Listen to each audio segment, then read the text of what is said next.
Magluto po ako ng pakbet. Lagay po ako ng 2 tablespoon na oil. Tansyahin ko na lang po. Ayan, 2 tablespoon. 5 butil na bawang, tinadtad. Ayan. Ayan lang po mag-light brown ng konti. Ayan po, nagla-light brown na. 2 medium na sibuyas.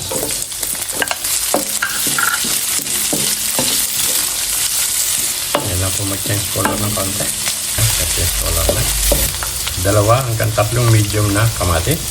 Depende po sa inyo kung mahilig po kayo sa kamatis. Pwede naman po 2, 3, 4. Ang hinihintay po malamog yung kamatis, pwede na po ilagay yung pinaritong baboy. Meron po ako nakareserbang pinaritong baboy. Pag papakbit po ako, nakareserba na po yun. Ito po, na-drain ko na po ito sa mantika. Lagay ko na po. Bali 1/4 po ito. Pampalata po. Mas maganda po, nakaready na po yung baboy na tinus pa. Magawa po kayo ng mga gulay-gulay. Ang iba naman po, ayaw naman po ng ibang tostado, pwede naman po yan. 2 minuto lang hintayin. Yan po, at medyo lumig na, haluin ko na po. Pwede na po yan. Lagay ko po ang bagong gisado. Ang ginagamit ko pong bagong ay nakaready na po. Ito po, para aswan na lang po. 3 tablespoon na bagong, tansyahin ko na lang po. 1, 2, 3. Nasa sa inyo po kung ano po yung gusto nyong gamitin na brand. Ito po yung akin. Mabango po ito. Following po. Ang bagong po hanggang 4 na tablespoon. Depende po sa panlasa po ng tao.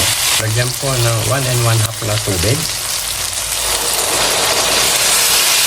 Ito na po kumulo. Ito po, kumukulo na.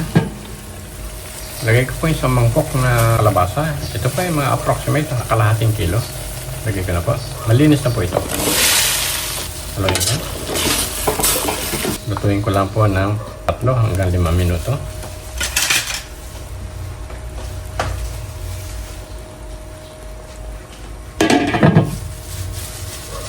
Buksan ko na po. Naka 5 minuto na.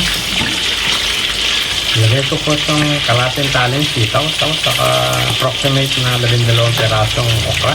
Lagay ko na po. Malinis na po ito. Haluin.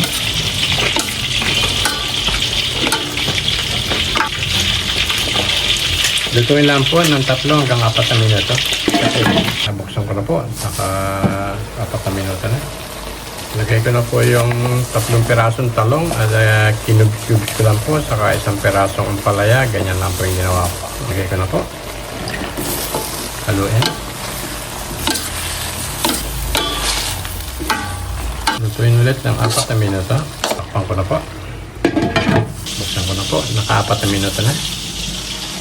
Lagay po ng kaunting siling haba. Kung sino lang po ang may gusto, pwede rin po nawala. Ito po, kaunting siling haba. Haluin ko na po. Yung version po nito wala pong sabaw. Pero kung gusto niyo po magkaroon ng konting sabaw, mag-adjust po kayo ng kalating baso pang tubig. Tapos i-adjust na lang po yung konting pampalasa. Ito po, at luto na. At titikman ko. Ito po, kuha ko ng labasa. Tapos konting sitaw, okra. Yan, para masarap. Tikman ko na po. Masarap po yung kalabasa, malamig-lamig. Malutong yung sitaw. Ako po ang lasa. Gusto nyo po medyo malat-alat, hindi lang po kayo mag-sprinkle ng patin. Marami po salamat.